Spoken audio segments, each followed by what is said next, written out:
Today's class is dedicated by dear friends Liz and Dr. Michael Michel in loving memory of his father, Harav Nachum ben Reb Meir, in tribute to his 6th yahrzeit on the 18th day of Tammuz.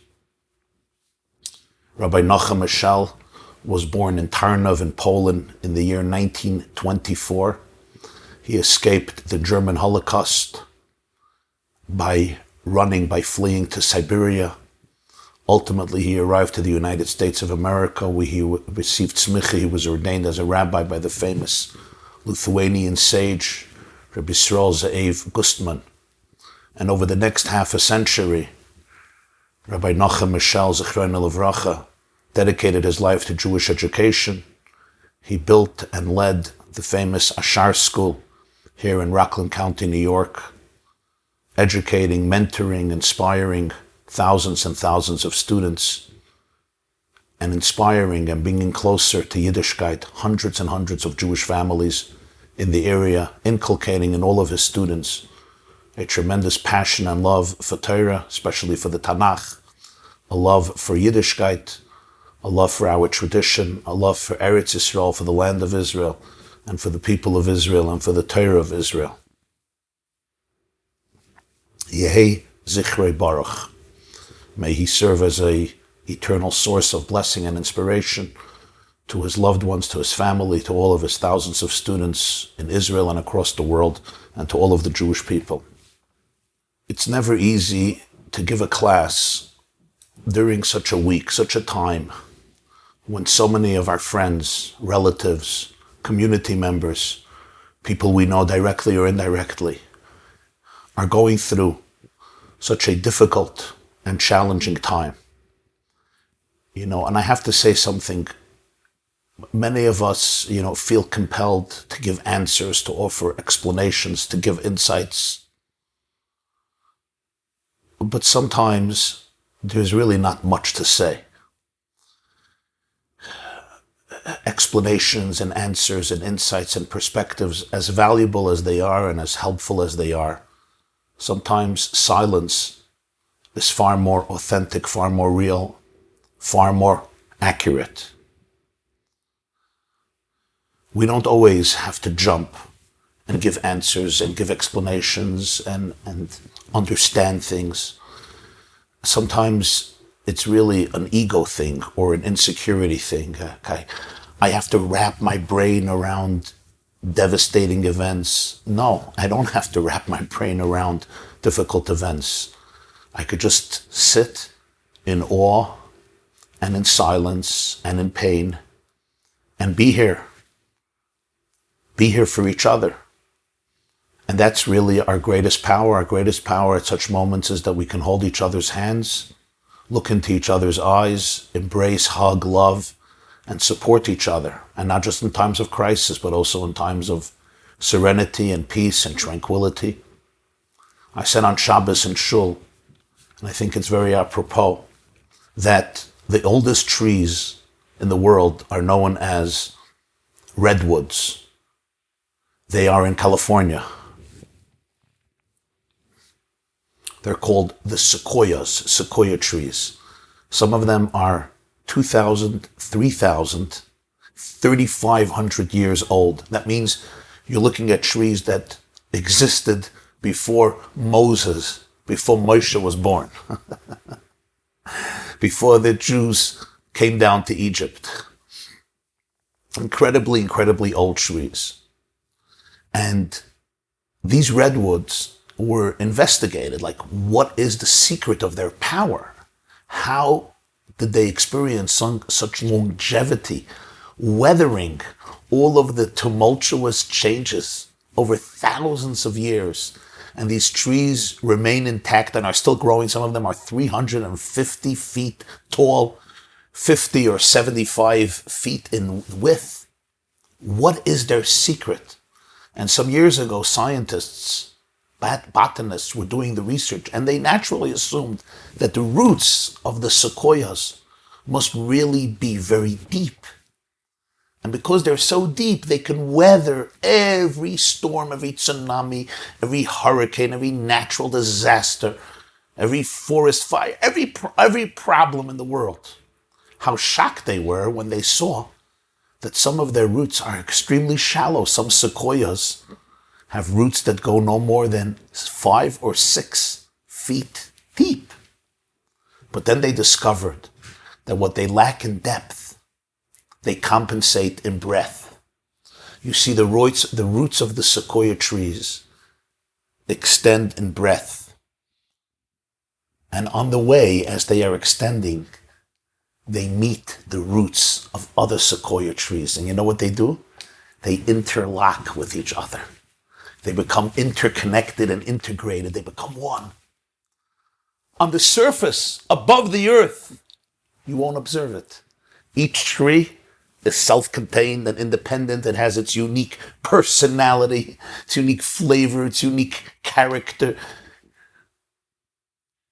But on a subterranean level, on a deeper level, all the trees are one. All of their roots have interlocked and have become interconnected with each other.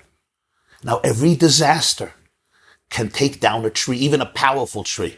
But when you have so many trees locked in as one, no disaster can eliminate them. That is the secret of their endurance. We, the Jewish people, are the sequoias of history. Ki ha'adam eitz hasada, human being is the tree of the field. We, the Jewish people, are the redwoods of history. What is the secret for our longevity? And the answer is, above the surface, each of us is on our own. Every person is different. We don't have the same mindsets, we don't have the same faces, we don't have the same personalities, and we usually don't agree. As the Mishna says in Sanhedrin 38. But beneath the surface, over there we're interlocked, we're interconnected, we're indivisible, we're one. All of our souls are one. Even though there are differences, and the differences are fine and good and should be welcomed and cherished. Diversity is not a curse, it's a blessing. But on a deeper level, there's an absolute unity, and at such moments, that's what we have. We don't have answers. At least I don't have answers.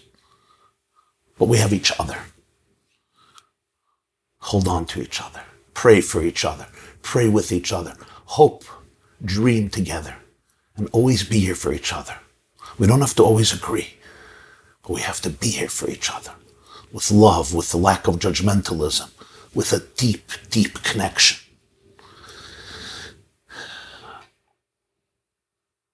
And I know that we're joined here by some family members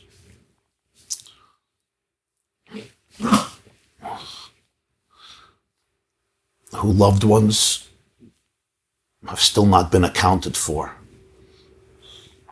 in the devastating collapse in Surfside, Florida, last Thursday in the wee hours of the morning, when 55 condo units of the Champlain Towers South in Surfside crashed to the ground suddenly around 1 o'clock in the morning. And at this time, our hearts and our prayers are with all of the families, all of our friends. Many of you have friends or relatives, close friends or relatives, who have been affected by this in one way or another. And our thoughts are with you, our prayers are with you, our love is with you. Our thoughts and prayers are also with all those families whose loved ones have been found in recent days. May God comfort you and give you all the strength that you need during this difficult hour. And our thoughts and hearts are with all the families and with all the loved ones whose relatives and loved ones have not been accounted for. And they're all anticipating and waiting for a miracle. We're here together, hoping for the best, embracing each other during a surreal week, a devastating week, since this unfathomable tragedy on last Thursday. So I was sitting Sunday on the couch in my house, and I was thinking about this tragedy. And I was thinking about the classes and lectures I'm going to be giving this week, including our weekly Tuesday morning class. And I was wondering, what should I say? What should I not say? just to talk about other subjects, it seems like inappropriate to talk about this subject. And what am I supposed to say? And I was just musing and allowing my mind to roam. And then suddenly I had this, epiphany, this aha moment. Something just came into my head. And I remembered something I came across years ago. I was still a yeshiva student, but it left such an impression on me, and it just came back. And yesterday, I spent many hours studying it. And let me tell you what it is. The Lubavitcher Rebbe, Rabbi Menachem Mendel Schneerson of blessed memory, married the daughter of the sixth Lubavitcher Rebbe in 1927 in Warsaw. Then he went with his wife and they moved to Berlin. He already moved to Berlin a little before his wedding. And he and his wife, Rebbe Chayamushka, lived in Berlin until Hitler came to power in 1933. And then they left Berlin and they moved to Paris. The Rebbe, whoever saw the Rebbe knew he was a very clandestine, a very quiet person. He, so to speak, kept to himself. And it was very rare in those years that people would know about his brain, his wisdom, his greatness, his piety. But on Sukkos, 1932, he came to visit his father-in-law. He traveled from Berlin with his wife. They traveled from Berlin to Riga. His father-in-law was living in Riga in Latvia. He escaped Stalinist Russia a few years earlier. And his father-in-law, the Lubavitcher Rebbe, asked him to hold a farbrenged, a gathering of Torah and inspiration with the yeshiva boys, with the Hasidim, on Sukkos 1932 in Riga. So the Rebbe, he was known then as the Ramash, later become the Lubavitcher Rebbe, sat all night in the Sukkah with yeshiva students and other Hasidim there in Riga, Chol Hamoed Sukkos Tafresh Tzaddik Gimel 1932. It was a long, long farbrenged that was recalled by some of the students years later, what impression it made on them, but nobody had a record of it. After the Rebbe's passing in 1994, they found in his room many personal journals and writings, including a transcript of that farbrenged of Sukkos 1932 in Riga. It was published subsequently, close to 90 pages of that evening.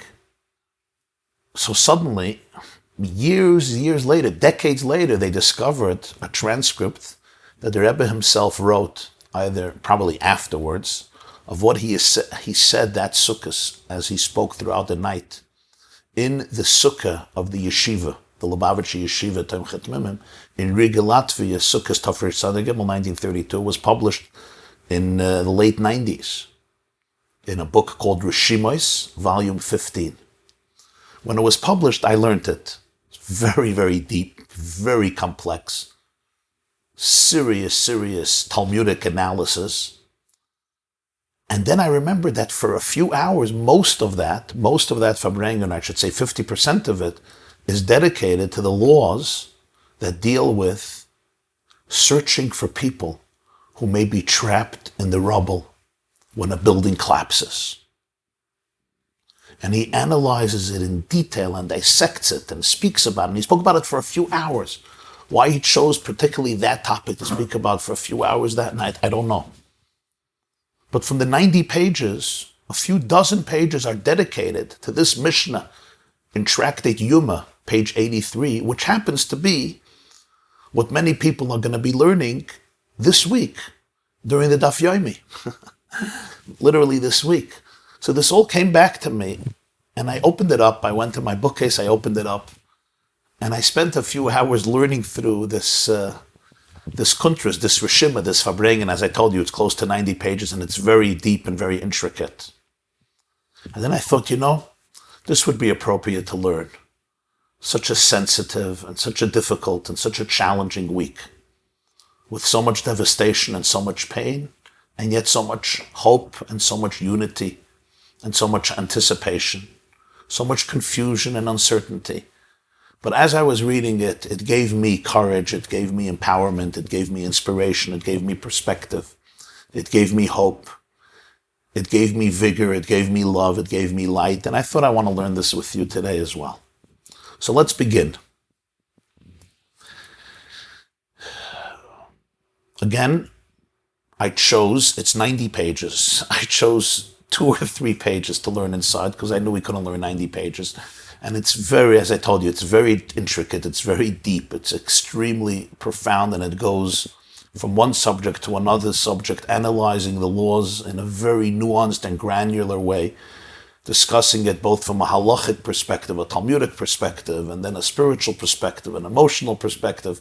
So I chose literally a few of the hundreds and hundreds of ideas that I discussed. I'm saying this because I just want to tell you that I chose literally one aspect of a very long and elaborate conversation and discussion of the Lubavitcher Rebbe back in 1932, which means it's 88 years ago. Okay, so if you open your source sheet already, that's great.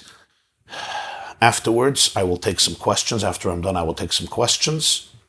And let's dedicate all of this learning in the merit of all those who have not been accounted for yet in this disaster in Surfside, Florida, and for all of their families and all of their loved ones and all of their friends who are waiting in anticipation.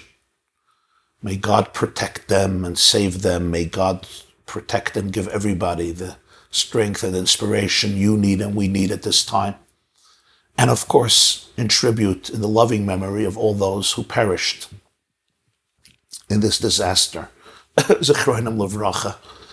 May their memory never dissipate from us, and may they serve as an eternal inspiration, and may God give their families a lot of strength during a very difficult, challenging time. Let's begin with the source sheets. We begin with a Mishna in Yuma, Daf Pei Gimel Amud Aleph. That's the tractate Yuma 33a, and not 33, 83a, and as I said before, that in a few days, many Jews in Florida and around the world will be learning this in their classes of Daf Yomi, where they're holding now tractate Yuma, just literally a few pages before this. Says the Mishnah, and I quote, Mi shenofla lov mapoilis. If a mapoilis is a collapsed building, falls on someone.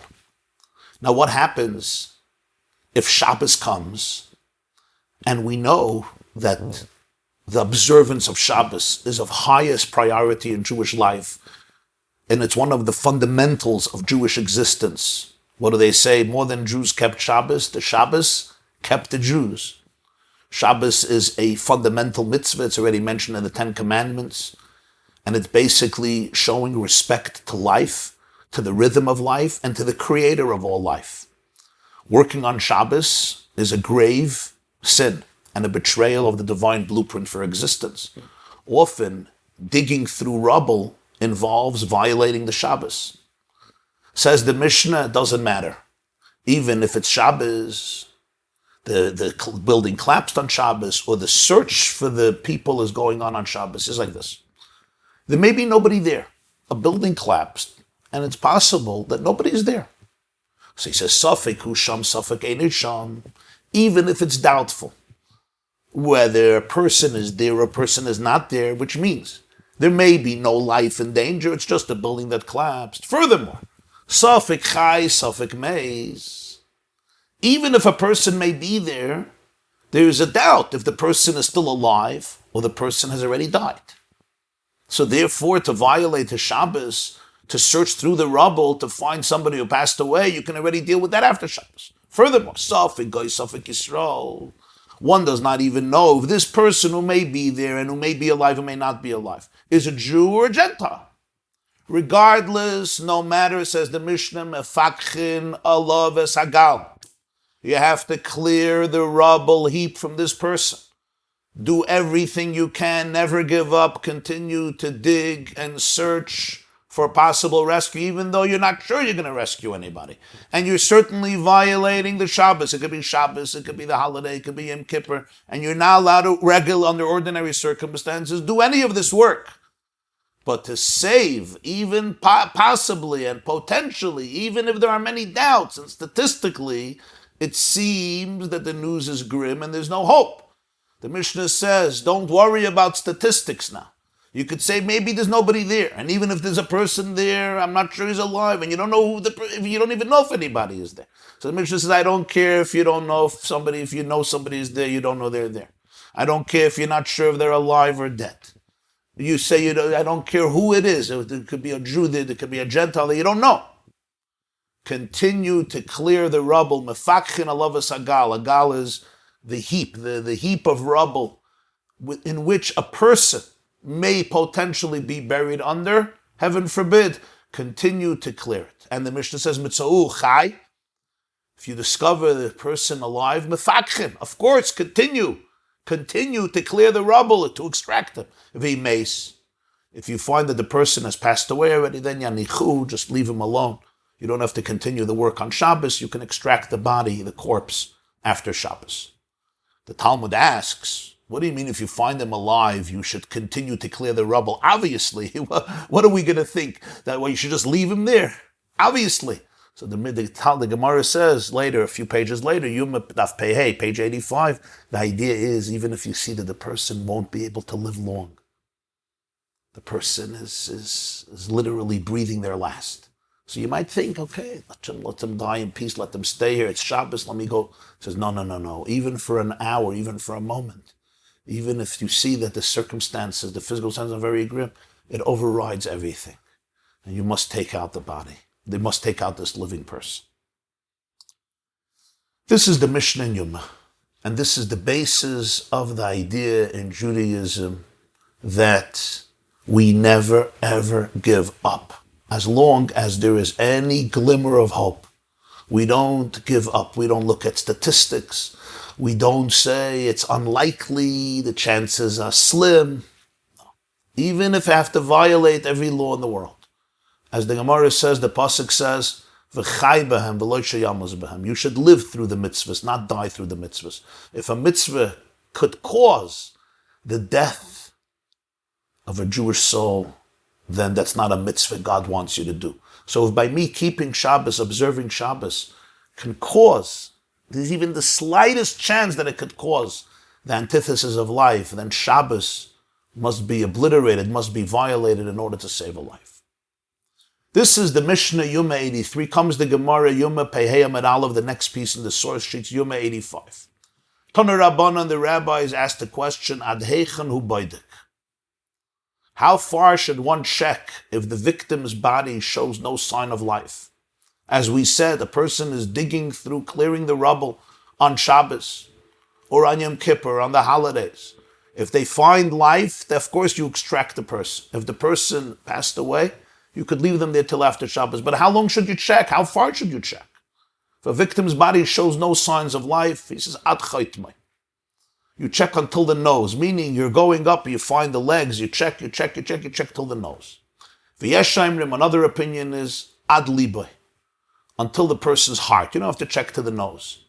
If you check to the heart and you see that there's absolutely no sign of vitality and life, you can assume the person passed away. The halacha is like the first opinion. The law in Shulchan Aruch in Arachayim Hilchas Shabbos Semen Shin Chav Tes 329 is that even if the heart shows absolutely no sign of life, no sign of vitality, you don't give up. You continue to go higher and higher. You check for every last expression of glimmer of life, vitality. Of course, this was written around 2000, close to 2000 years ago, with the technology that was available then, very little, very different today, but you check till, in other words, don't only rely on the heart. Go till the nose, that is the law. Badak, what happens, says the Gemara, if one checked, umatzel yoinim mesim, and they find that those who were located in the upper parts of the rubble heap have passed away. Lo yoimar, don't say, kvar mesu atachtoinim. Certainly those who are located in the lower parts of the rubble have certainly passed away. Do not say that. In other words, don't make any assumptions.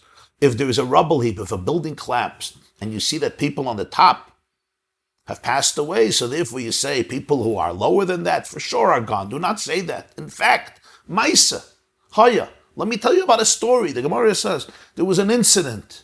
Umatsu el yoinim mesim. There was a building that collapsed, and they found that the higher ones have passed away, v'tachtoinim chayim. But those who were buried below were alive. So therefore, don't make any presumptions, don't make any calculations. You continue to search and search and search. Do not give up. Do not give up. Don't make any conclusions. Search for any possible person who may be stuck there and try to save them. And this is the basis of the Jewish approach and the Jewish law to saving a life any day of the week, any moment of the week, regardless of the statistics. And certainly this day, our hopes, our prayers is that the team of rescuers should be successful in finding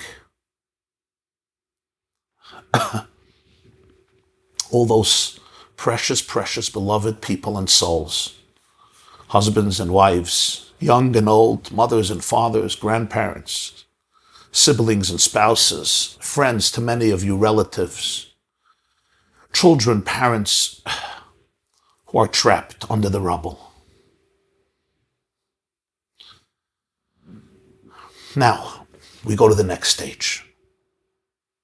Every single law in Judaism could be learned on two levels. On a concrete, physical, practical level, we're talking about rubble, we're talking about a heap, we're talking about a building, we're talking about the physical work of searching and rescuing. But every single law also exists on an emotional, spiritual level. And this is a fascinating idea. Whenever you learn Mishna, you learn Talmud, or you learn Jewish law, you can always understand it on different levels. There's the concrete interpretation of every particular mitzvah, what it means in a very physical, literal sense. But you also have the ability to be able to see it on a metaphysical level. It's just like with a person. A person has a body and a person has a soul. I could look at your body and see the concrete physical manifestation of life, but there are also deeper components that I may not be able to see with my eyes, but they still exist. My deeper emotions, my deeper values, my deeper experiences, my deeper ideas. And both are what make up the miracle of life. And the same is true with Torah.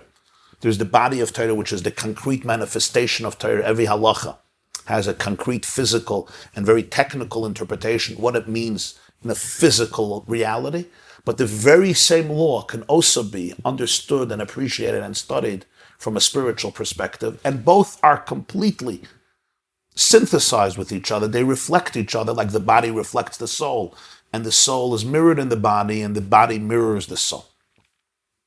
So here, the Lubavitcher Rebbe, this farbrenged that I spoke before about, Sukkos, Tafresh Tzaddik Gimel, 1932, in Riga, in Latvia, analyzes everything we learn today from a spiritual perspective. There's a collapsed building that falls on somebody. We're not sure he's there. We're not sure he's not there. We don't know if he's there or not there. We don't know if he's alive or dead. We don't know if he's a Jew or a non-Jew. You continue to search through the rubble. And then there's the argument if you search only to the heart or you go to the nose. And then there's the idea, never assume that because the higher ones are gone, the lower ones are have also passed away. What does all of this mean in my life, in your life? What is the lesson for us? And when we learn about this, when we learn about the lessons of these laws in our lives, it's something that we can do. I cannot physically rescue. I don't have the tools, I don't have the skills, I don't have the training, I don't have the know-how. I could pray, I could support, I could give love. We can be here for each other. And we can also look into ourselves and rebuild those structures within our lives that need help, that need repair, because we're all connected and the whole world is connected. So let's see what all of these laws means in a personal, psychological, emotional, and spiritual way. So continue, scroll down in your source sheets again. Those who want to go to the source sheets, if you're on Zoom, you can go to the chat and you have a link. You can go to theyeshiva.net and go to the top video. The Rebbe speaks about never giving hope, never giving up on people who may be stuck in the rubble, and the source sheets are above the video and below the video. Either view source sheets or below download, okay? So we continue now on the source sheets. We started page 1, go now to page 2. The second paragraph from the bottom of the page. In the previous paragraph, he quotes the whole Mishna and Gemara that we just learned together, so I'm not going to do that again. And then he continues. This is, I have to say, this is a transcript, a private one, of the Rebbe. He wrote this for himself. This is not something he gave out to publish. He wrote it back in the 30s. He was not a Rebbe then. He was studying engineering he was studying engineering in Berlin. And he wrote this. So he wrote this for himself. So it's very brief. It's very concise. It's somewhat cryptic. There's a lot of parentheses that he didn't fill in. So it needs explanation. I'm going to explain it the way I understood it. But I'm just telling you, it's written in a very cryptic and brief and concise fashion. And there's a lot of information compressed in very brief words, because this was like a personal journal that he kept. As I said, it was discovered many, many years later in 1994 and published in the subsequent years. Upirish ze al pi hachasidus yesh loymar bederech efsher v'Hashem yechaper. The Lubavitcher Rebbe says, I would like to suggest how to understand this whole conversation, all of these laws, from the Hasidic perspective. Meaning, how do we explain it from a metaphysical, spiritual, and emotional point of view? Because this is one of the main functions of the teachings of Hasidus, is to excavate, no pun intended, and to search for the inner spiritual rhythm and music behind every single law, behind every single mitzvah. You know, sometimes people learn Gemara, they learn halacha. Some people find it monotonous. They find it a little boring. It gets very technical. It's like most of these things are not relevant. Many of these things are not relevant to my daily life. I'm not a rabbi. I'm not an expert in law. But the truth is, first of all, you probably don't have a good teacher, because if you have a good teacher, you wouldn't find it boring.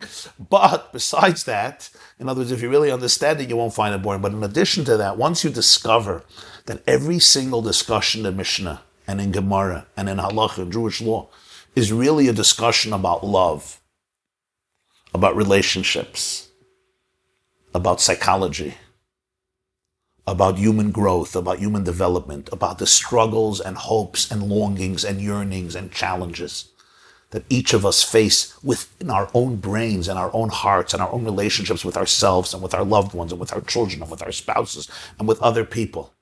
Then suddenly you see in these laws not just technical laws about certain scenarios, some of them may be far-fetched and irrelevant in 2021, but really a blueprint for the personal journeys that every single one of us navigate in our world and in our life, wherever you are and whatever situation you are, especially as we're struggling with mental or physical or emotional or financial or spiritual question, dilemmas and challenges, each person in their own way.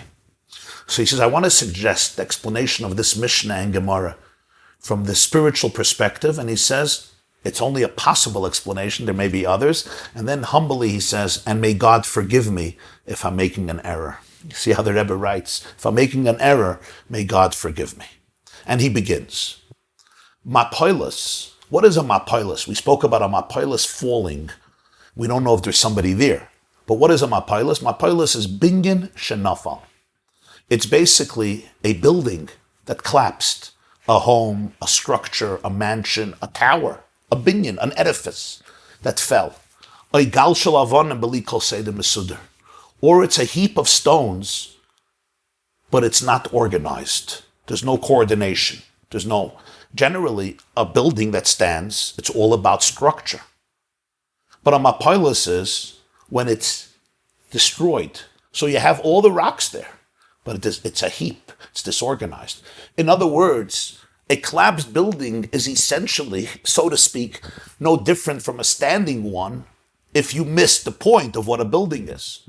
The mass and the weight are not changed, nor has the composition of the materials changed. Every brick and every beam, every nail and every window pane, every piece of furniture and every utensil is still there.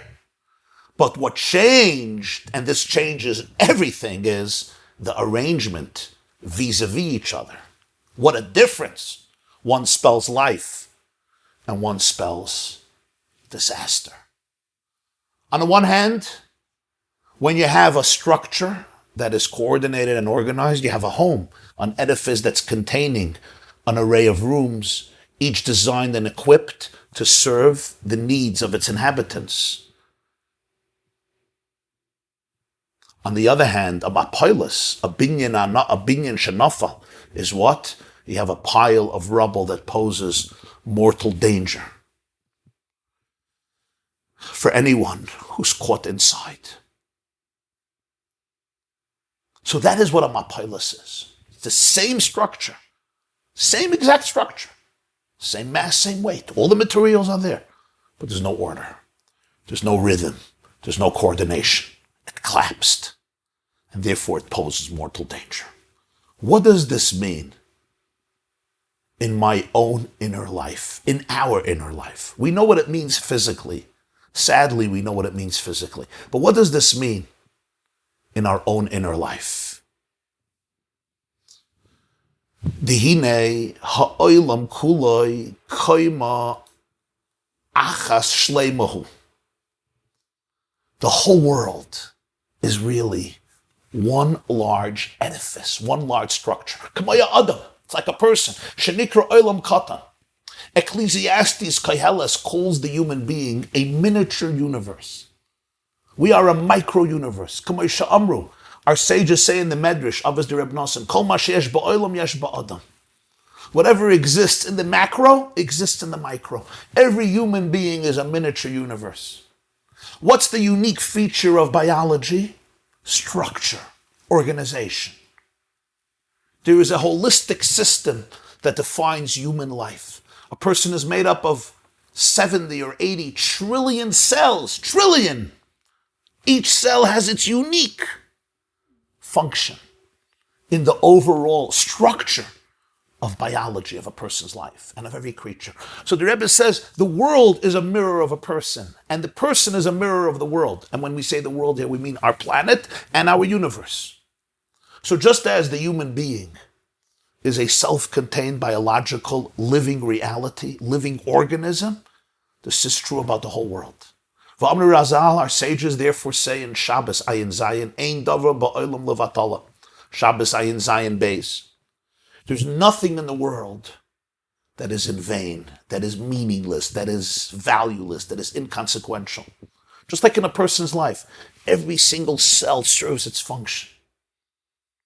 Every single dimension within our flesh and our blood and our sinews, every neuron, every gene, every component of the body has its purpose in the overall miracle that we call the living organism of a living creature. Same is true in the world. Umizeh gufer raya al shaha'olam hu nivra mechudash. And this itself proves that the world was created, the world was conceived, the world emerged into existence by an intelligent consciousness that willed its existence. Ein ba'arichas Sefer Achkira la Tzemach Tzedek. Tzemach Tzedek wrote a book called Sefer Achkira, which means the book of scientific inquiry, where he discusses this at length. V'kol ze nireh barur le'einei choker emes. All of this is quite obvious to somebody who's searching for the truth. And that's the prerequisite, choker emes.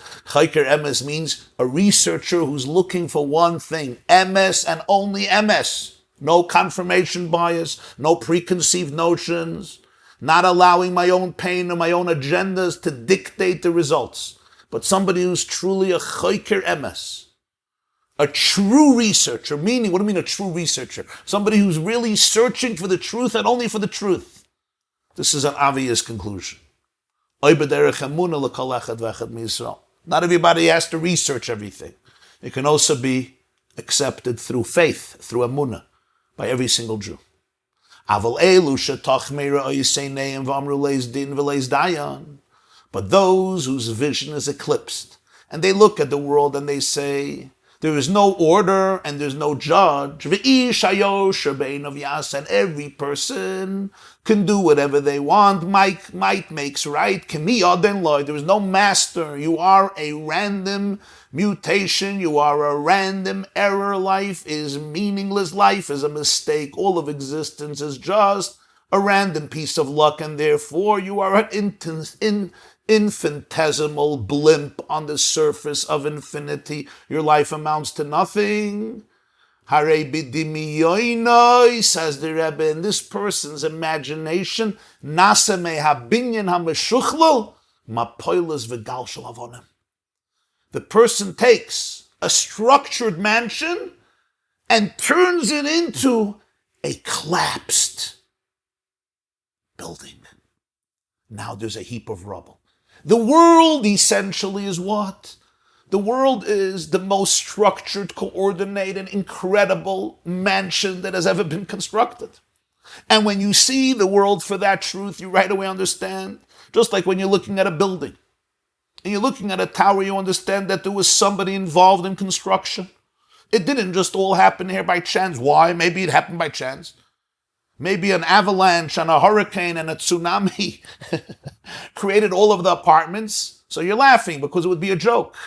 You're not creating a condo, you're not creating a building, you're not creating a tower, you're certainly not creating 100 buildings in a whole city and a whole country through an avalanche. And what about the world?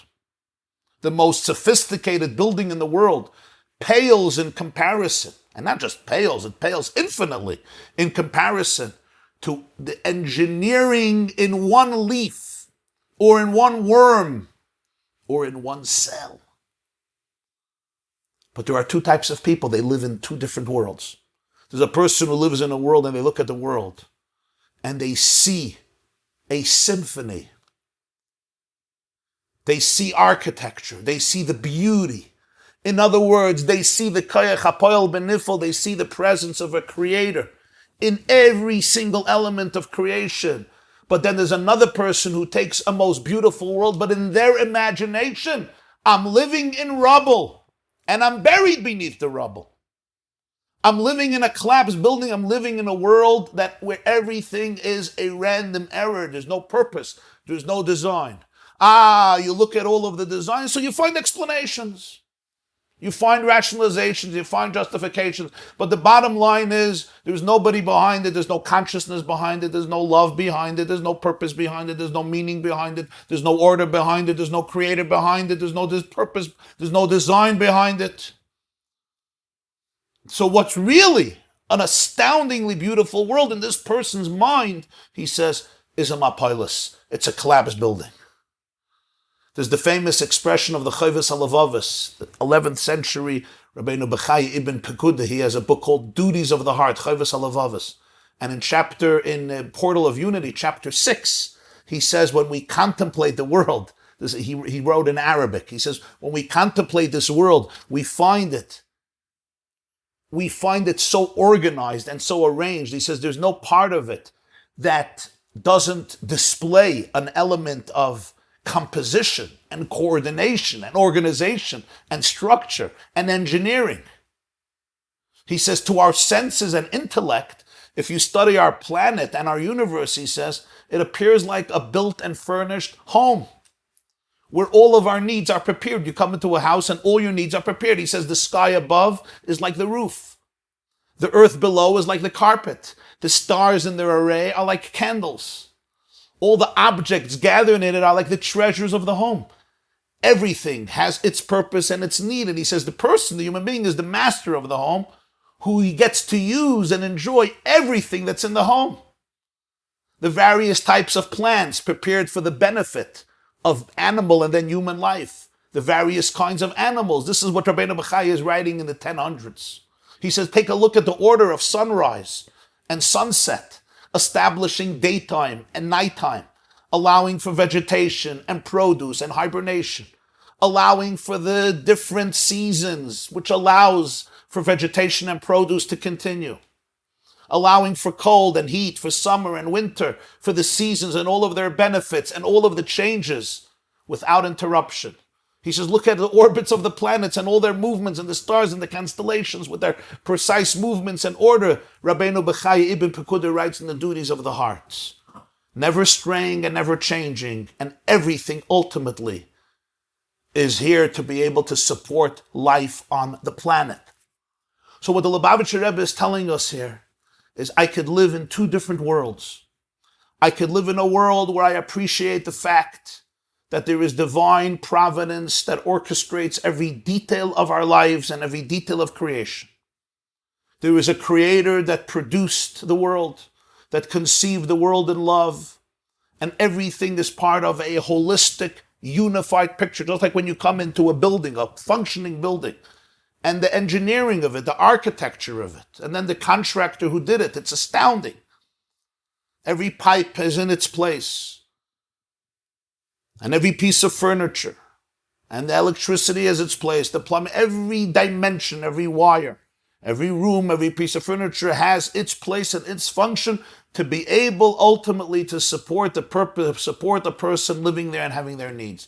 He says, look at our planet. To be able to say that so many things are coordinated together and there was nobody behind it, he says, is beyond absurd. But you have to be looking for truth. And when I'm not looking for truth, I turn the world into a mapolis, into a, so to speak, a collapsed building of complete disarray. And the truth is, the more we study our planet, the more we study our lives, the more we study our bodies, our brains, the more we study a tree, a plant, the more we study nature, the more we see and appreciate how intricately everything is coordinated and organized. And so many things are working together in perfect synthesis and integration to be able to allow for that reality we call life. There are hundreds and thousands of examples we can give, but just take one component of this type of coordination, which turns the world into a kaima shlema, into an organized structure. The sun warms the sea and evaporates the water. So the vapor rises and forms clouds. But if the water would come down from the clouds back into the sea, the rest of Earth would be infertile desert. Nobody would be able to live. There would be no vegetation, no produce. Animals would not live. Humans would not live. So now you have the winds.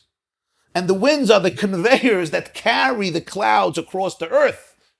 So now when the rain comes, it doesn't just go back into the sea where it came from, but it creates the miracle of vegetation, of botany. So the rain now brings the water into the ground, but gravity causes the excess waters to flow back into the sea. So they're ready to repeat this cyclical journey once again. And on this cycle, all of life depends.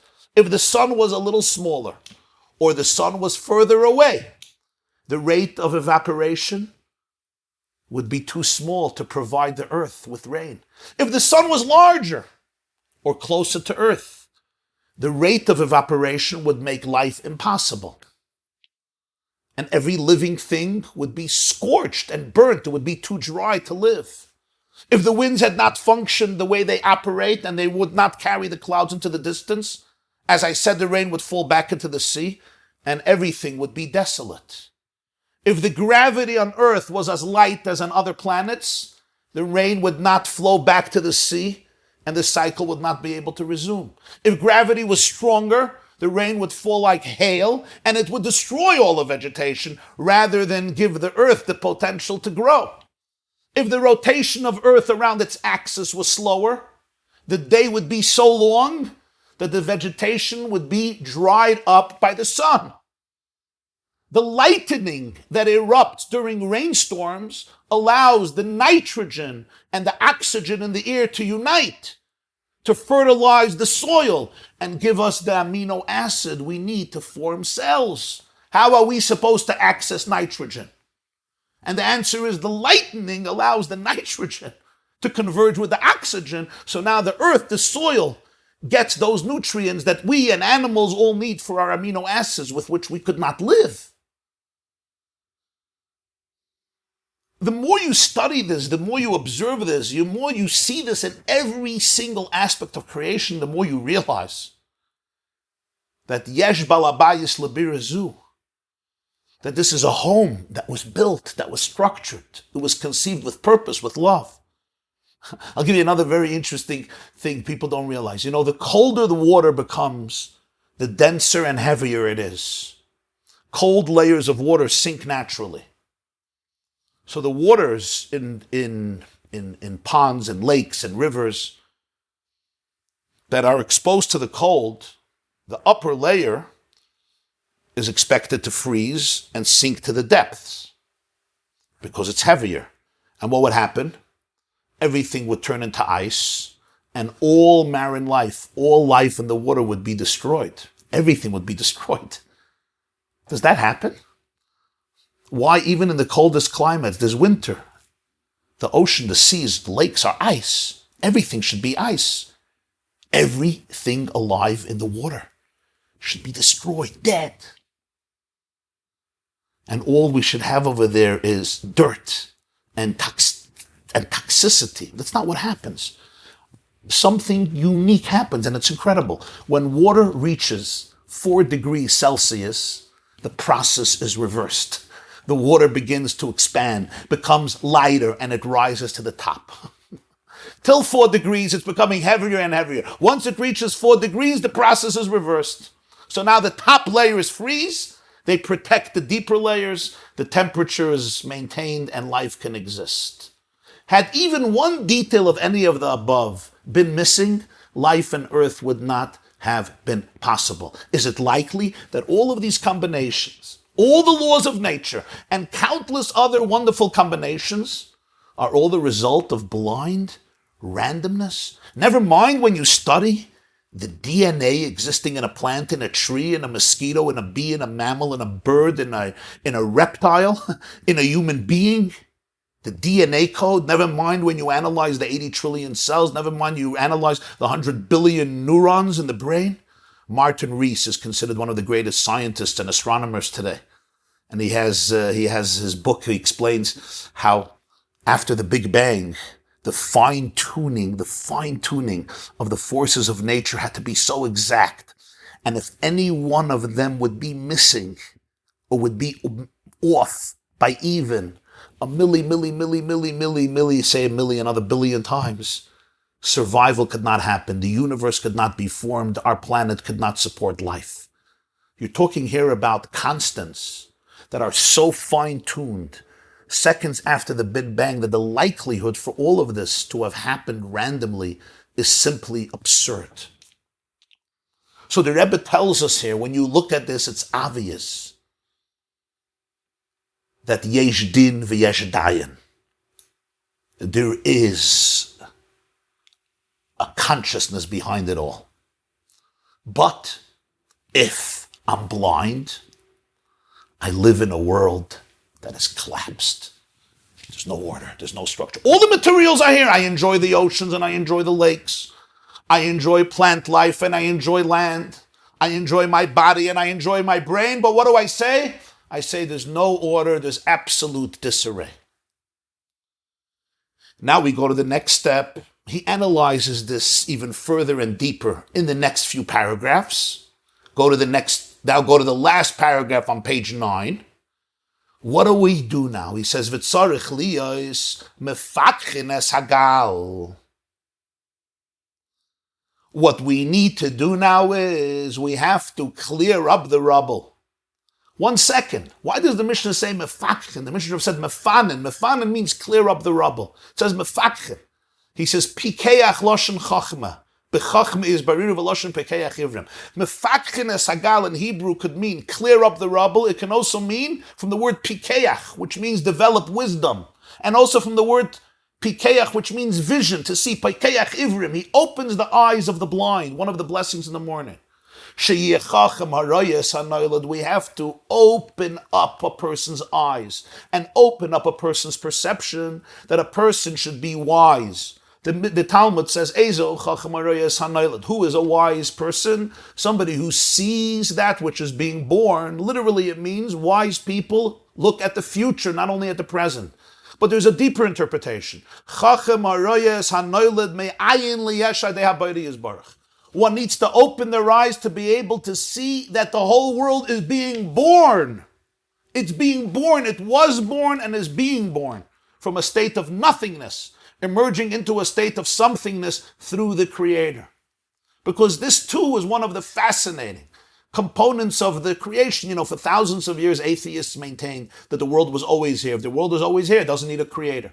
But only in the 1920s, in the last century, since the 1920s, most scientists now agree to the theory of the Big Bang. And one of the revolutions of the theory of the Big Bang is that it confirmed the opening word of Torah. Bereshis. There's a beginning. The Big Bang means there's a beginning. There's a beginning to the universe. But 1 second, how can something come from nothing? Nothing doesn't produce something. Something can develop perhaps into another something.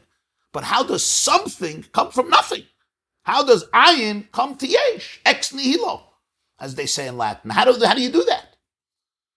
If you take a cup, and the cup is empty, and there's no water in the cup, and you suction out all of the air, so it's now a completely empty cup, you turn it over, and you leave it there for 10 years, and then you pick it up. Are you going to expect to find something there? And what if you leave it there for 1,000,000 years? And what if you leave it there for 1,000,000,000 years?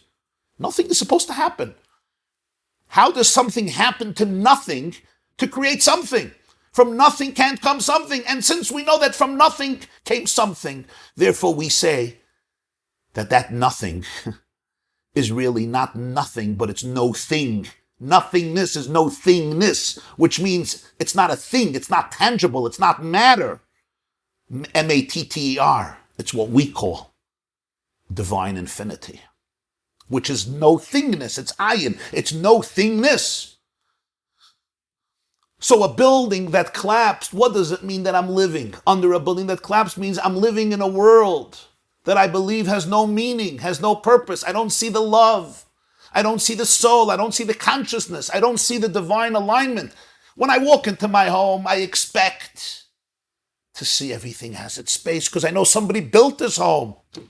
And when my contractor puts the place for the refrigerator in a wrong place, or the place for the couch in a different place that I expected, or the dining room was supposed to be designed this way and it's designed this way, so then the person who hired the contractor struggles and fights and wants his money back, and it's not an easy task because everything has to have its place. But when you look at the planet, where even one leaf and one worm is an incredible feat of astounding brilliance and engineering, I say, nah, it just happened.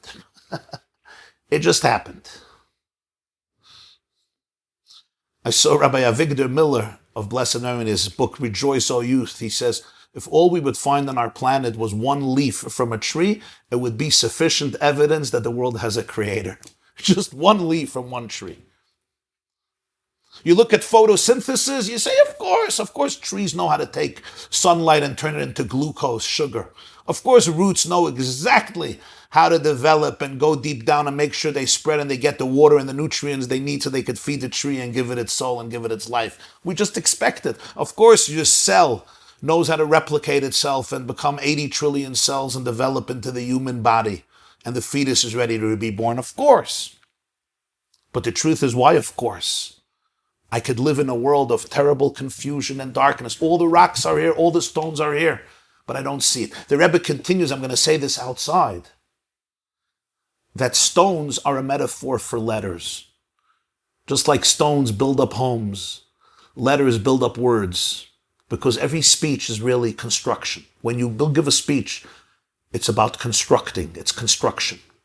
That's why you don't just give a speech, you have to construct a speech, you have to construct a presentation. Letters form words, words form sentences, sentences form paragraphs, paragraphs form chapters, chapters form books. And that's what the world really is. It's divine DNA.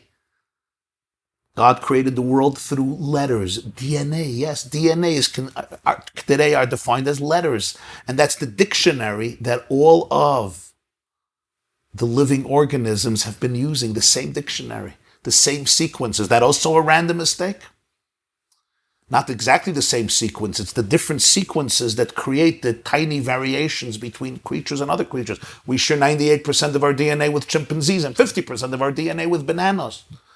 And every single creature has its unique chemistry and composition, physiological composition, based on the divine DNA that creates it and sustains it. And those are the divine letters. They're like rocks and stones and pieces of wood that create the structure of every living creature. But what happens when I don't see the divine energy in everything?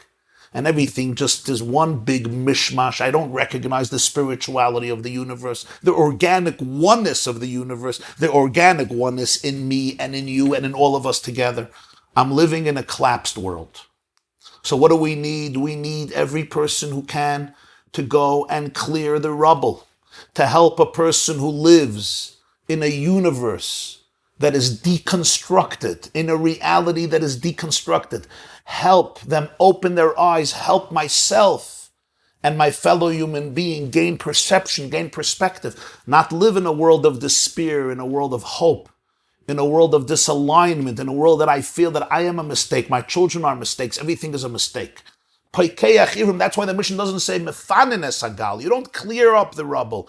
Pefatchin esagal, which intimates also the spiritual work of opening up our eyes to be able to see, to perceive reality. And he continues, v'lechvoidi b'rasif, and to understand that creation has a purpose to reveal the oneness. Anoichi asisi eretz k'dei sheyev ha'adam aleh barasi. The Navi Yeshaya says, God says, I created the earth, and I created the human on that earth. Begematria taryag. So it says in Kabbalah, Mikdash Melech, barasi is the numerical value of 613. Beis, Reish, Aleph, Saf, Yud is 613. I made land, I made the earth, God says, and I created Adam on this earth, barasi, with the purpose of observing the 613 mitzvahs, shaydeze yashlim v'yisakin, mashabara elikim lasos l'sakin. Through this, the person will repair and fix and complete that which God created for us to complete. It says in Bereshis, Vayichulu Hashamayim, God finished the work in 6 days, and he rested on the seventh day, and then it says, Vayikadosh, so he sanctified the seventh day, Ki Vayshavas Mikol Melachto, Asher Bara Elikim Lasos. We say it in the Kiddush of Friday night. God rested on the seventh day from everything that he created. And then the pasuk adds the word lasos, to do. Everything he created to do, what does that mean? Everything he created, he rested from his act of creation. No, asher bara elikim lasos. So our sages say, God didn't just create the world, he created the world lasos, that we should be co-partners, we should continue the work. Lasos l'sakein. I wasn't placed here on earth just to be a master of a home and manipulate the universe for my own narcissistic needs. No. I was placed on the world with a mission, with a purpose. Lasos, he created the world lasos for us to continue to do the work of tikkun. It's not enough just to save myself from my own rubble. My job is to take this heap of rubble and turn it into a splendid structure. This is the idea that the Medrash says God built the world in order for it to be destroyed, and he destroyed a world in order for it to be rebuilt. In Kabbalah we have the concept of Olam HaToyu, the world of chaos, that was built in order to be destroyed in order to be rebuilt into Olam HaTikun. We all face in our world chaos, confusion, depression, mental illness, conflict, animosity, deep fears and insecurities that overwhelm us. And that's like basically our buildings collapse, our mind collapses, our souls collapse. We emotionally collapse. This person says, I can't take it anymore. I'm giving up. I'm collapsing. I'm falling apart. I'm falling apart. I do not see myself as part of a cohesive universe. I don't see myself in the context of wholeness, of organic oneness, of love. I'm falling apart. I'm fragmented. Why? Because I'm not anchored in the oneness. I'm not anchored in the source. I'm not anchored in that which contains and combines and structures the entire universe. And my job is to be able to rebuild. To be able to take my chaos, to be able to take my pain, to be able to take my confusion, to be able to take my traumas, and turn them into springboards for awareness, for rejuvenation, for rebirth, for creating a world which begins with my own world, creating a home, creating an inner life in which I could see the music and I could dance till the end of love, and I can dance with this symphonic divine vibrations that vibrates through the universe and realize that I am part of a cosmic symphony, and every one of us is an indispensable note in God's cosmic symphony, and every single one of us is an indispensable rock, an indispensable power of strength in the divine structure called the universe. for me to be able to fix and bring in the light that I have to bring into the world. So he says, don't just extract yourself. Rebuild the world. We come into a world where there is corruption, where there is hate, where there is violence, where there is aggression, where there is bloodshed, where there is disunity, where there is a lack of integrity, where there is hatred, and where there is trauma and pain. We come into a world and it's easy to surrender to the idea that it's a mapoilus, it's a collapsed universe. What is the job of every person? To reach out to themselves and to reach out to every person they can and help them get out of such a perception of life and be able to realize, no, you were placed here by purpose and you are exactly where you have to be and you are exactly who you have to be. You are perfect, you're impeccable at your core, you are flawless, you're a piece of divine ingenuity and design in order to be able to fulfill your purpose. And then you consolidate a world through Torah and mitzvahs, which are the blueprint to be able to restore the world back to its innate harmony and innate glory that was imagined by the Creator. And here, briefly, I'm going to do this by heart because the inside it continues for many, many more pages. There are 3 doubts. And those are the 3 doubts we discussed, and we're going to discuss them now spiritually. We established that no matter when it is and who it is, you have to go and search through the rubble. Never stand by the blood of your brother. I cannot envelop myself in my personal Shabbos sanctity and say that I am aloof from a chaotic world. No, I must labor to clear the rubble heap for myself and my fellow human being and enlighten them, educate them, love them by teaching them by example. When the spiritual world is in jeopardy, I have to violate my own Shabbos, my own tranquility, my own serenity, to be able to help other people get out of the mess. Because the world, as we said, is a complex structure.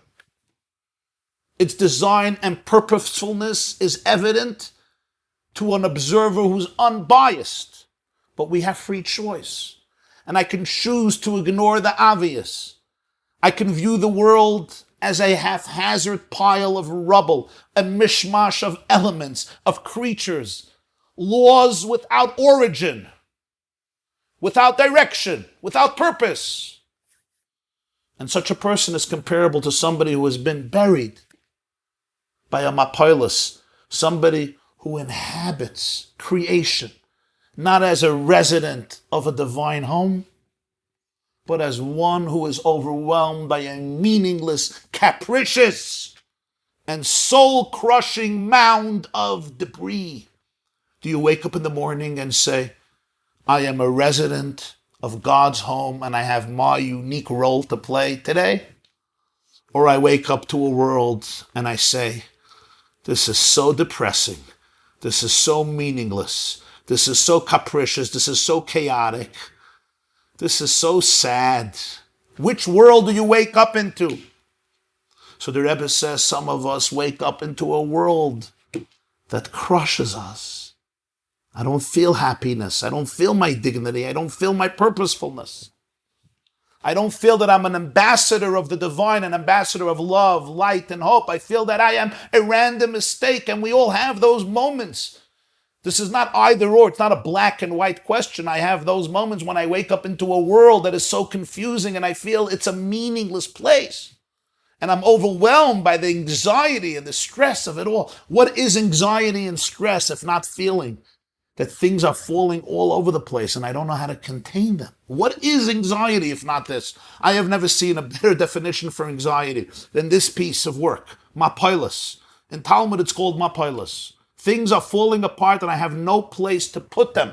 I don't see where they belong. I can't make order out of them. So I'm just overwhelmed and I either space out, detach, shut down, get angry, passive aggressive, or just go, surrender to some addictions or some other distractions. I can always take my phone and distract myself from this disaster. And what's our job? Mefakhin alav sagal. Shabbos, weekdays, Yom Kippur, holidays. Our job is to help ourselves and our loved ones and each other to open our eyes, to learn wisdom, to learn perception, to open ourselves up, to the deeper truth. But here there are three doubts. The Mishnah speaks about three things. We're not sure if he's there or not there. We're not sure if he's dead or alive. We're not sure if he's a Jew or a Gentile. And we still go and search the rubble. What does this mean? Here is the Lubavitcher Rebbe's take. Is he there or not there? Which means as follows. There are souls that come down into this world and they're overwhelmed by the entanglements of physical life. But there are souls who come down into the world, but they're not really there. Safek Sham, Safek Eine Sham. They're not really there. They remain aloof. They remain sublime. You remember the story of Reb Meir of Primishlan. Meir of Primishlan was one of the great Hasidic masters. He was a short and frail man. The mikveh was on the bottom of a slopey mountain. In the winter, to get to the mikveh, you would have to go up the mountain and go down the mountain. It was dangerous because it was filled with ice. You can slip. So everyone had to go the longer route and go around the mountain to get to the mikveh. Reb Meir, who was short and frail, would go up the mountain and then go down with swift and secure and confident steps and go to the mikveh. And they once asked him, Reb Meir, how do you do this? Why don't you slip? And he said in Yiddish, as mis zugebunden Euben fällt mir nicht unten. Meir is zugebunden Euben fällt er nicht unten. If you're tied above, if you're anchored in the higher reality, you don't fall down, you don't slip. And Meirul is anchored, Meirul is connected. By the way, the Rebbe writes in one of his private journals of the same year, the early 30s, that his father-in-law told him that he heard from his father, the Rashab, the Rebbe Rashab, the fifth Chabad Rebbe, who passed away in 1920. He heard the story from him. And he said, Viniz dazati. He said, I started to shake. He got very emotional from hearing the story. So the Rebbe Rashab tells him, Wenn ich nispal, das ist noch nicht der Rebbe, das ist der Darge von Reb Hillel Paretscher. The Rebbe says, it's an amazing story, but you don't have to get overwhelmed. It's still not what a Rebbe is. This is the level of Reb Hillel Paretscher. Reb Hillel Paretscher was one of the great Hasidim of Yuri, passed away, Tafresh Chav Daled, 1864. He's one of the great Hasidim of the Balatanya, of the Mittler, of the Tzemach Tzedek, Reb Hillel Paretscher. Because this is the level of Reb Hillel Paretscher, which means it's amazing, it's astounding. But what does it really mean?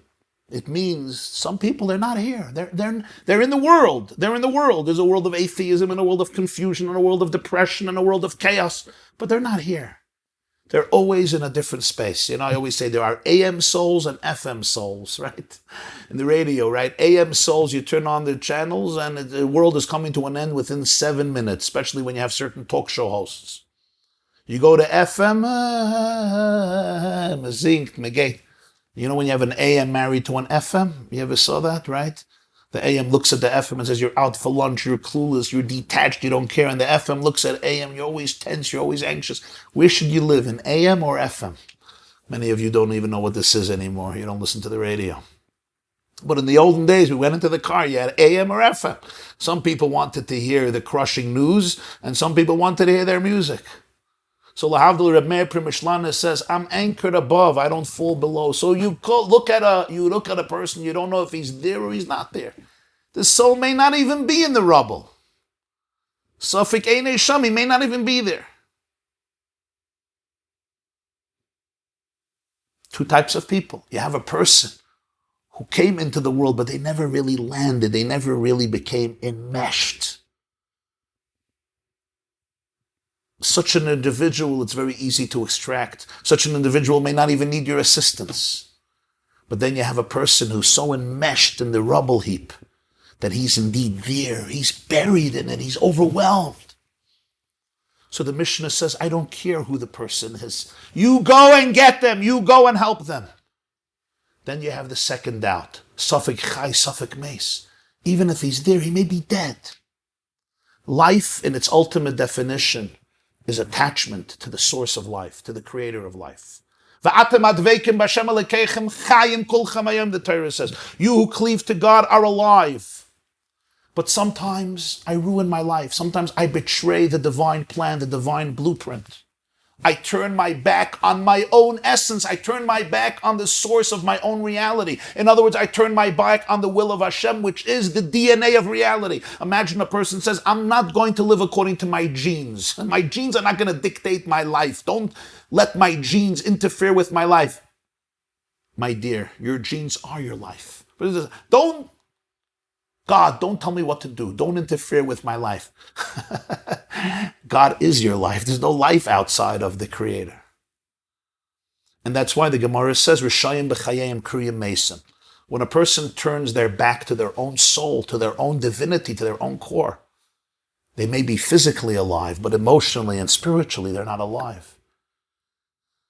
So there's a person who may be enveloped and entangled and overwhelmed by the heap, by the rubble heap of our world, but they're still alive.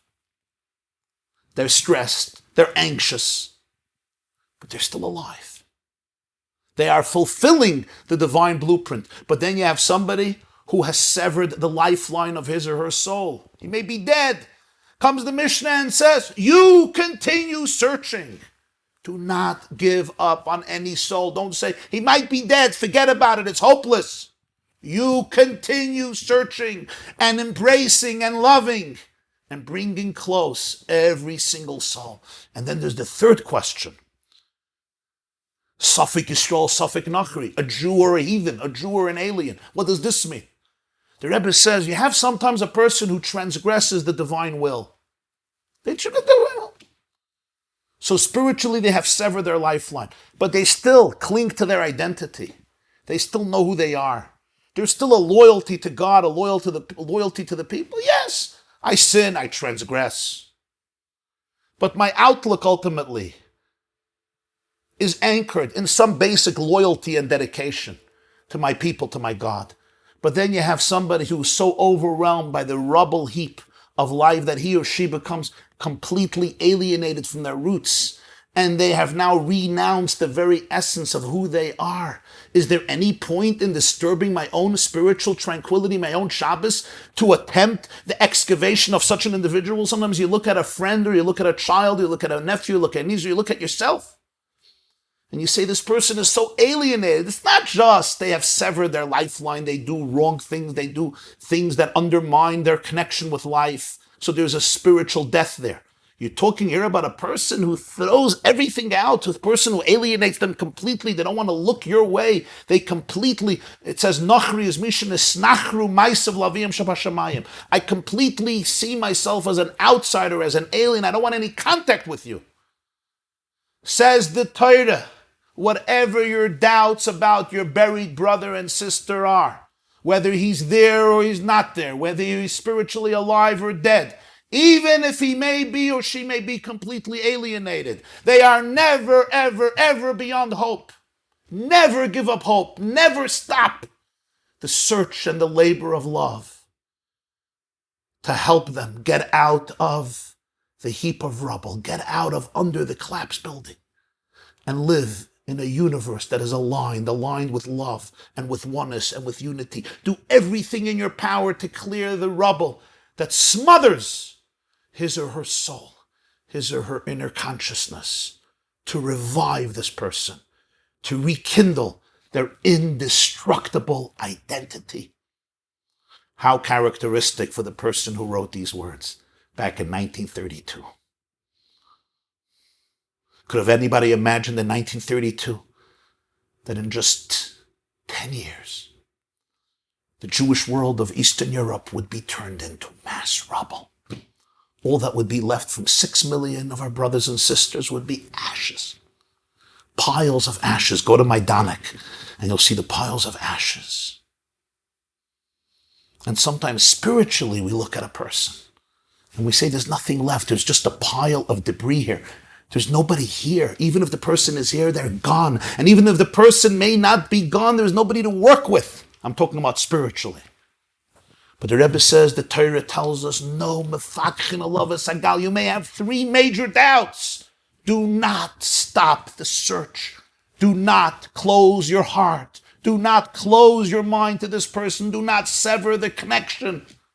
Remember that there is an indestructible soul that may be smothered, that may be repressed, that may be buried under layers and layers and layers of spiritual and psychological and mental debris and pain and trauma and anxiety. But you don't stop the dig. And now, in the next 5 minutes, I'm going to complete the last piece. Then there's an argument. How far do we check? To the heart or to the nose? The halacha is you check till the nose, even if the heart shows no sign of life. And what that means is no soul is beyond hope, because the soul is a piece of God. But one opinion says if you don't see anything in the heart, there's no hope. If you don't see any sign of emotion, any sign of spiritual life, there's no hope. The other opinion says, no. Go back till the nose. Vayipach ba'apov nishmas chayim. God blew into Adam the soul of life into his nostrils. Asher neshama ba'apa. We say the soul is in the nostrils. The Gemara says in the beginning of the day, the soul is in my nostrils. Later, I have to try to expand it throughout my entire body and life. Don't look at the heart, even if the heart seems completely dead and lifeless. The soul is completely disconnected. But in the nose, there's still a soul. That's where God put the soul. You will find it. Don't give up hope. Look at that nose. And that's indeed the law of Judaism. And then finally, the Talmud says, sometimes you see that the higher ones, those who are located in a higher place, are dead already. When the building collapses, they have passed away.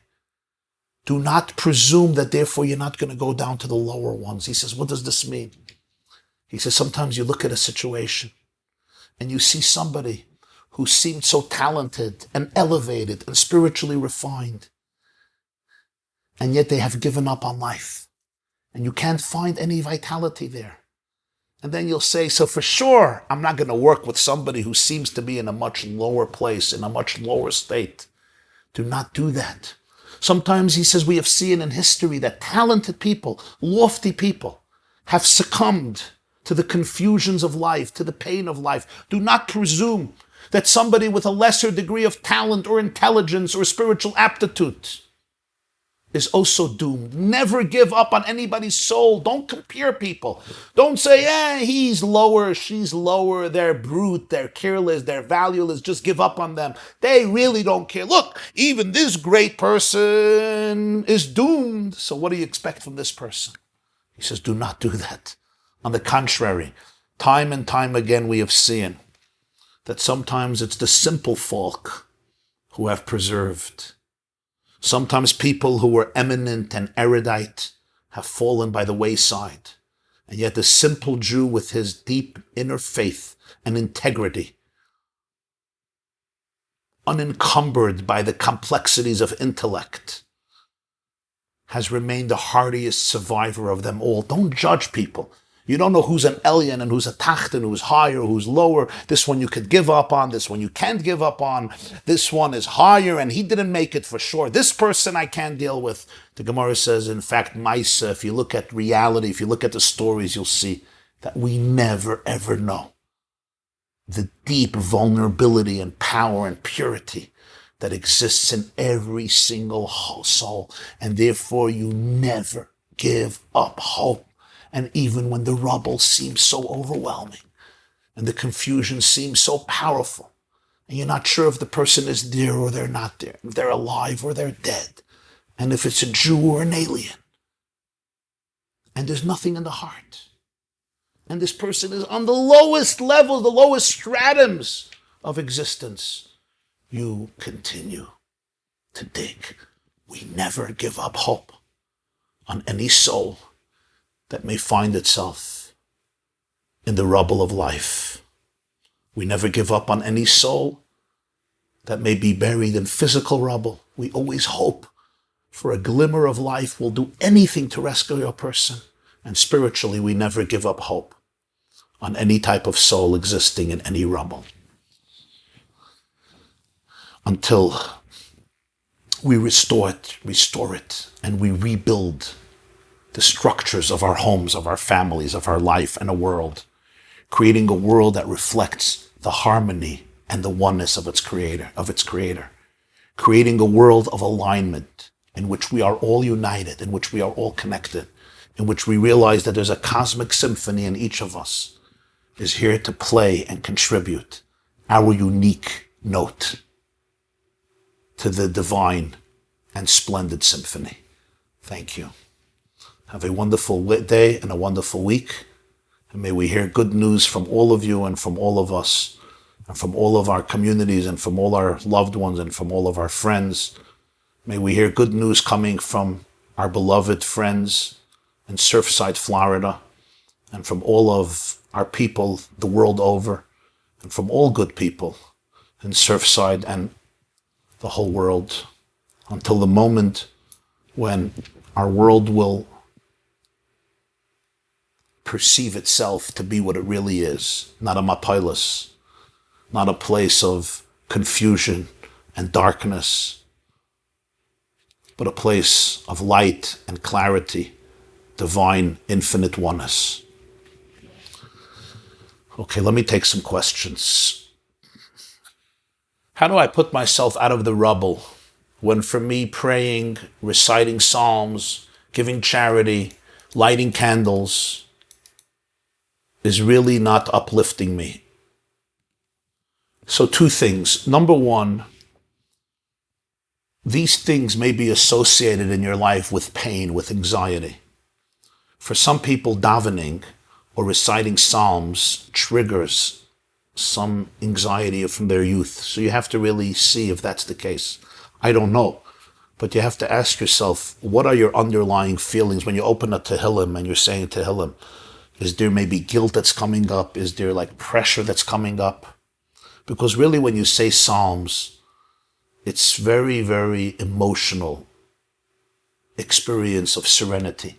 King David felt like a child in the bosom of his mother, like a baby, literally in the bosom. Nafshi kegamal alei imai. Tehillim is the Jewish soul just melting away in honesty and vulnerability and deep connection. So what is it that it's doing? The same is true when you're lighting the candles or praying. There may be something that is sitting on you that you need to clear up in order to be able to appreciate all of these elements. What's the name of the book where this farbrenged of the Rebbe is printed? It's Reshimos. It's a set called Reshimos. It's around 15 volumes. These are the journals that they discovered after the passing of the Lubavitcher Rebbe in 1994 in the drawers of his room. There was an argument, should they publish them, should they not publish them? But they published them in around 15 volumes, which I'm thankful for. And this is volume 15. It's called Chayveres Tesvav. Each book has many pamphlets. This is pamphlet 15 of the Reshimos. It's around 90 pages, I think like 90 or 98 pages. And it's extremely intricate. It's not an easy read, and it's not been translated. There's an expression, rabble rouser. But I think after this class, I would like to say that the Rebbe was a real rubble rouser. He went on to continue the work of his father-in-law to rebuild a shattered Jewish world, to invigorate a world of ignorance, to become a world of enlightenment, to establish what people now describe as an incredible movement that really helped us clear so much rubble from our own lives. I'm writing this as a grateful Baal Tshuva who discovered Judaism much later in my life. Question: I find that so many people are asleep. What can we do to wake them up? I think our focus should be on waking ourselves up. Let me wake myself up, and when I'm really alive and alert, my existence and your existence will stir the souls of other people. You said that this was said in 1932.